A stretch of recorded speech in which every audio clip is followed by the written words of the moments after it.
السلام عليكم بنات، كي دايرين؟ لاباس عليكم؟ اش اخباركم؟ كلشي بخير؟ الصحه لاباس؟ العائله ديالكم؟ المهم جيت نكمل لكم القصه، الجزء الثالث والاخير، ونتمنى تكون لكم عبره وتعجبكم القصه ديالي. واخا كانوا المشاكل وهذا بزاف الحوايج، في الاخير طلعت بولد الناس اللي هو راجل سعودي الحمد لله. كمل لكم حباباتي القصه. المهم فاش ديك الساعات ما يتراجلي عجوزتي، يعني ملي ديك الساعات لقيت معاه في المستشفى وقالت لي دابا نحكي لك على الاسم ديال وفاء، شنو العلاقه عنده معاه. ديك الساعات ملي كان طلق ب3 سنين، هو مطلق، تلاقى مع وحده سعوديه سميتها حتى هي وفاء، خطبها وكل شيء. طلق تلاقى مع وحده سعوديه سميتها حتى هي وفاء، خطبها وكل شيء. المهم دار مع كل شيء، بقى لهم غير يضربوا الصداق ويديروا العرس وهذا صافي. مي مشات سافرت، حضرت لشي عرس في العربيه، تمت جايه راجعه للمدينه اللي كتسكن فيها، دارت اكسيدو وتوفات الله يرحمها. سبحان الله، كانت قبل ما نتلاقى انا براجلي غير ب6 شهور باش توفات.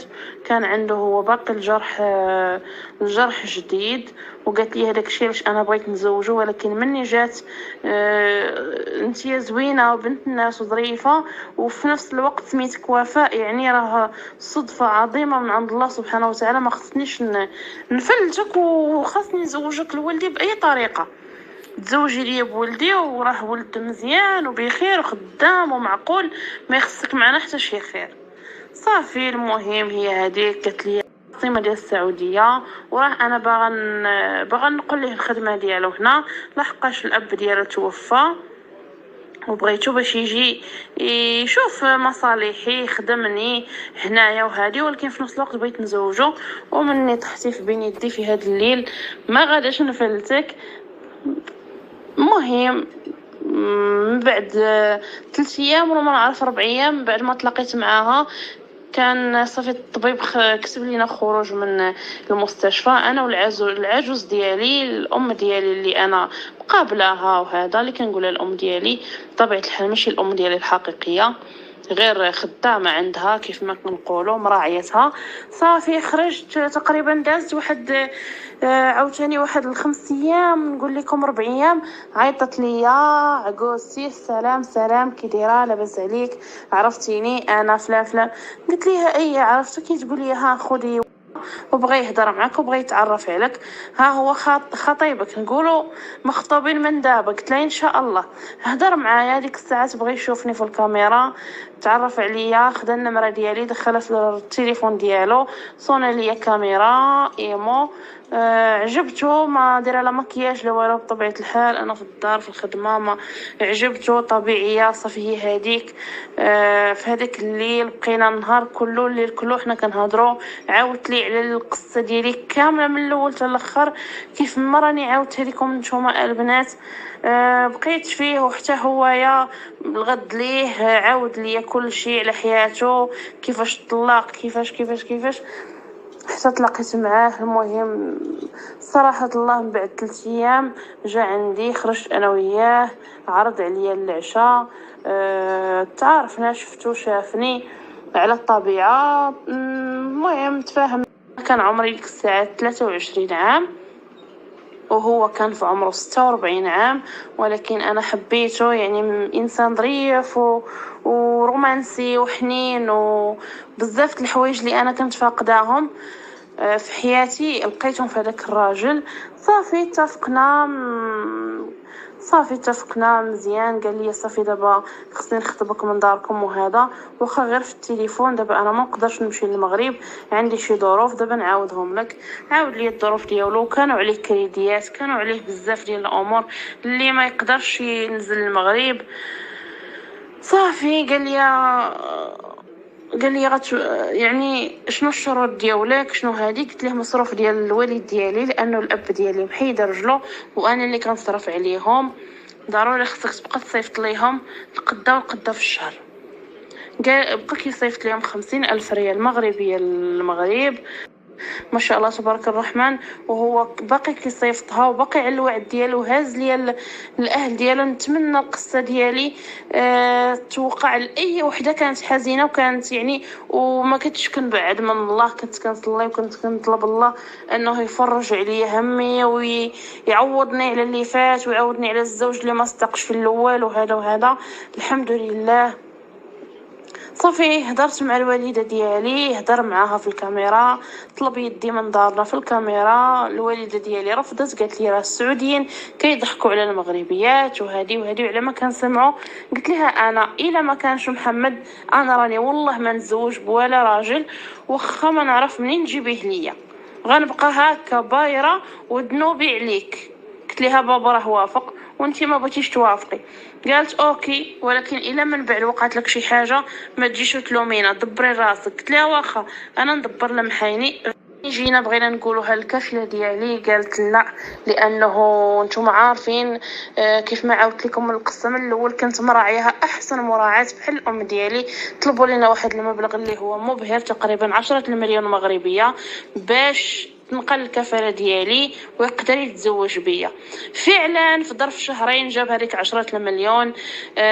وهذيك الشهرين كانت في نفس الوقت كنتعرف عليه، كنسول عليه فين البلاصه فين ساكن، سولت عليه الناس. راجل مزيان كيعرفوا الاب ديالو كل شيء. الحمد لله ونعم العائله ونعم الرجل في وسط العائله ديالو. الحمد لله. مشينا درنا العقد الزواج ديالنا وجيت لداري بخير وعلى خير. يعني الكفيله ديالي ما كانتش باغا تنقل كفالتي لانه كنت مراعيه لها الام ديالها. فسبحان الله عطاهم الفلوس بحال ما كانتش باغا تنقل كفالتي لانه كنت مراعيه لها الام ديالها. فسبحان الله عطاهم الفلوس بحال هاد الليله مع الوحده ديال الليل 3 ديال الصباح صبحت العجوز ميت اللي كنت مقابلها. سبحان الله دائما كانت كتوصي عليا وكانت كتقول لبنات راها كانت مراعياني حسن منكم، كانت كتقول لهم فرانشمون في وجههم. صافي الحمد لله. يعني كانت كتقول لهم سلمى كانت مقابلاني حسن منكم وكانت كتجيب لي الماكله وتبدل لي ليكوش وتدوش ليا ومراقباني وكتديني للطبيب. مهمه علينا الله يرحمها والله، يعني الدعوات ديالهم وقفوا معايا الله يرحمها يا ربي. فسبحان الله يعني واخا ما توفات وقلت لهم رجعوا ليها غير النص ديال الفلوس ما بغاوش ودلوني صراحه الله. مني مشى الزوج ديالي تاني نهار ديال العزاء باش نقول الكفاله ديالي نمشي مع الزوج ديالي باش رجل بنت العجوز قال ليه شكون هاد الوقت هاد السعودي اللي باقي غيتزوج بخدامه بعامله منزليه. صراحه الله الزوج ديالي اللي يخطي عليا. يعني اي واحد كيعمل واي واحد كيخدم باش يجيب لقمه العيش حلال. ناضو قال ليه ما تهدرش على الزوجه ديالي هكا، وقال ليه باقا ما ولاتش الزوجه ديالي، قال ليه راها خطيبتي ومن هنا اليومين غنتزوجوا. دافع عليا بواحد الدفاع اللي هو صدمني. الزوج ديالي جاب لي الجواز السفر ديالي، جاب لي الاقامه ديالي، انا هزيت الباليزه ديالي ركبت في الطوموبيل. يعني خرجت من هذيك الدار اللي انا راعيت فيها واحد العجوز كبيره بالبكا، وبنتهم الكبيره كنت عزيزه عليها بزاف لدرجه بقيت كنبكي انا وياها ومعانقين حتى طحنا الارض. كتقول لي سامحينا وحللينا يا وفاء، سامحينا سامحينا سامحينا وسامحي اخواتي، حللي اخواتي سامحينا.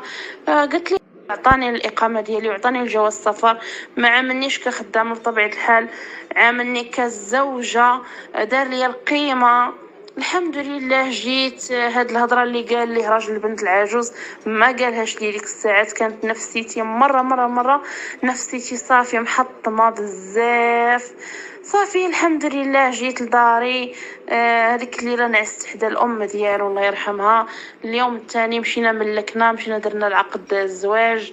صافي داري حدا دار عقوزتي، الديور بجوج حدا بعضياتهم، داروا لي العرس فرحوا بيا. صافي بقيت هكا كاينه الخدامه كتخدم في الدار، المساعده مدلعه دايريني كيف الاميره في هذيك الدار.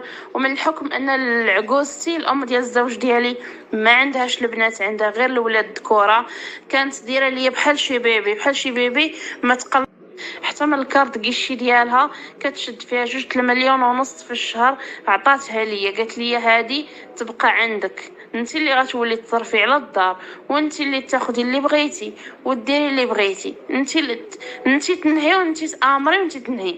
الله يرحمها يا ربي. انا بغيتها تكون من تشرب من حوض النبي يا سيدي يا ربي، وتكون في جنات النعيم يا ربي كيف ما رحمتني ولطفت بي، يعني حنت عليا وحيدتني من هذاك التماره ومن هذاك المشاكل ومن هذاك الدل ديال السعوديه. الحمد لله يا ربي لك الحمد. حيدتني من واحد القهره ومن واحد غنقول لكم، حيدتني من المشاكل بزاف البنات، حيدتني من بزاف ديال المشاكل وحيدتني من بزاف ديال الدل ودارت لي الهيبه ودارت لي القيمه وسط الناس. يا ربي انا بغيت عقوزتي ترحم. واخا ناضوا شي ناس من العائله ديالهم وقالوا لهم تجيبوا خدامه، علاش قل على قله البنات ناضت ليهم تهجمت عليهم هي والزوج ديالي وقالوا لهم نتوما ماشي سوقكم وما تدخلوش. فاش غنقول لكم، داروا لي العرس وفرحوا بيا وهداك الشيء كيف ما حلمت به وقع. شراو لي الذهب، عطاني المهر ديالي اللي هو الصداق ديالي، يعني الشهريه ديال دارنا بقات كتمشي كيف ما الوعد ديالو. الحمد لله صيب لي وريقاتي الضمانات ديالي هنا في السعوديه وانا عايشه بخير. غير هو المغرب باقا ما مشيتش ليه، كنقولوا ان شاء الله هاد الايامات غنهبطوا للمغرب. دابا راني 4 سنين من نهار جيت نخدم، عام ديال الخدمه و3 سنين بزواجي مع محمد، راني باقا ما هبطتش للمغرب. دعيو معايا دعوه الخير. وكنت حملت وطاح ليا بنادم، وكنتمنى الوليدات الله يرزقني ويرزق كل محرومه، كنتمنى بالذريه الصالحه. وكانت هذه هي القصه ديال وفاء في السعوديه، وكنتمنى تدعيو معايا باحر من الشوق يا ربي. وحتى انا كندعي معاكم اللي كتمنى شي حاجه يا ربي تاتيها بها. وربي راه كبير، وكنت كنصلي بزاف وما كنتش كنبعد من الله. صليوا وطلبوا الله واستغفروا وديروا قيام الليل، فربي كاين الفرج، اكيد كاين الفرج. ما ديروا شي حاجه خايبه وربي غياتيكم بالفرج وباللي هي احسن من اللي كنتو كتوقعوها البنات. كنتمنى كيف ما قلت لكم تعرفوا عليا اكثر وتعرفوا على حياتي وعلى يومياتي في السعوديه مع الزوج ديالي. كنبان في قناتي انا والزوج ديالي. مرحبا بكم في قناتي وفاء في السعوديه. غنطلع لكم بروفيل بالنقاب. كنتمنى يعجبكم المحتوى ديالي وكنتمنى تهجموا عليا وتدخلوا عندي، غنفرح بزاف وغتفرحوا قلبي. هذه هي النهايه ديال القصه، مفرحه بزاف وخا البدايه ديالها كانت حزينه. الاخر ديال القصه كان زوين بزاف وانا مولات القصه وكنعاود فيها والحمد لله كنحس براسي انني فرحانه وسعيده مع الزوج ديالي. وعمره ما زعما عمره ما زعلني بشي حاجه ولا قلقني ولا نقص مني ولا انني كاني خداني غير خادمه في البيوت، ولا بالعكس عيشني اميره، عيشني بواحد المستوى اللي هو زوين.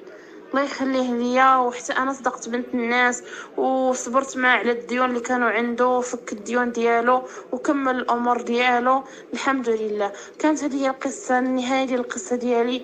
وشكرا لكم بزاف بزاف بزاف بزاف ومع السلامه.